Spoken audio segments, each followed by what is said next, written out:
Je lis du livre de Genèse chapitre 7, au verset 5 ce qui suit. Noé exécuta tout ce que l'Éternel lui avait ordonné. Prions. Seigneur, ô Seigneur, nous revoilà devant toi en ce matin pour te louer et te bénir, te salmodier.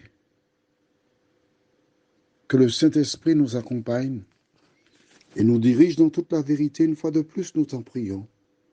Au nom de Jésus et pour ta gloire éternelle. Amen.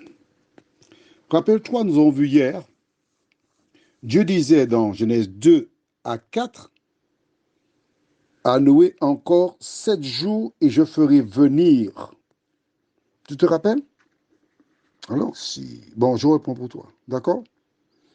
Alors, verset 4. Car encore 7 jours et je ferai pleuvoir sur la terre 40 jours et 40 nuits.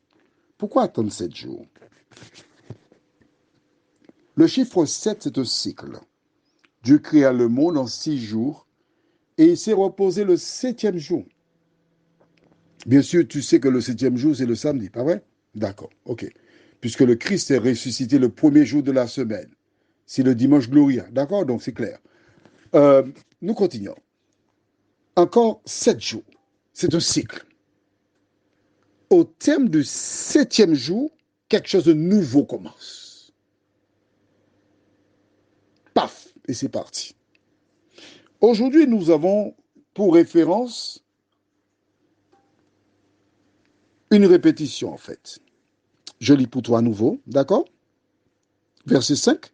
Noé exécuta tout ce que l'Éternel lui avait ordonné.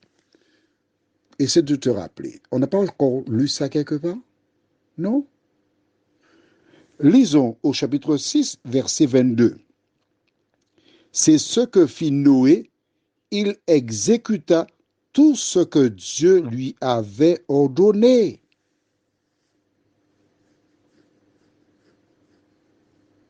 Et pourquoi le verset 22 et le verset 5 du chapitre 7 sont identiques? Il faut revenir au chapitre 6, verset 9. Voici la postérité de Noé.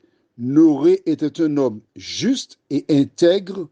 Dans son temps, Noé marchait avec Dieu. Facile, hein? Pas difficile. Hein? Très facile. Pourquoi Noé exécuta-t-il tout ce que Dieu lui avait ordonné? Il y a une différence. Je me rappelle quand j'étais militaire, oh là là, galère. Maman! Ah, je n'oublierai jamais, au terme des 2 mois, on a décidé, j'étais à la Gondo. Gondo, c'est le territoire de la montagne. Il fallait laisser donc le territoire de la montagne, marcher, arriver au pied des pitons, escalader les pitons. Le lendemain, escalader la montagne Pelée pour la confirmation des 2 mois. C'était quelque chose de monstrueux. Mais Dieu m'aime tellement, tu sais quoi? On a demandé à ma section d'aller monter des tentes à l'abattoir départemental. Donc, j'ai été envoyé, puisque j'étais un gradé, j'ai été envoyé là-bas avec d'autres soldats. Nous avons monté la tente de telle sorte que nous n'avons pas escaladé les pitons du Carbet. Mais quand on est arrivé le soir, on nous a ramenés en bus au pied de la montagne Pelée. Monsieur, regardez le visage des bonhommes, ils ressemblaient à des ivrognes, des SDF, écrasés. L'ordre. On est obligé de respecter l'ordre. Mais dans la relation que Dieu a avec toi, avec moi, elle est basée sur l'amour. Nous ne faisons rien sur le coup de la contrainte, mais tout par amour. Prions. Notre Seigneur, notre Dieu, c'est avec joie que Noé exécuta tout ce que Dieu lui a demandé. L'arche fut achevée. Tout selon le plan de Dieu. Cet homme n'avait pas de Bible. Il n'avait juste que la parole de Dieu. Ses fils pouvaient mettre en doute ses propos. Mais aujourd'hui, Seigneur, nous avons la Bible, ta parole, de nous aider à avoir la même attitude que Noé.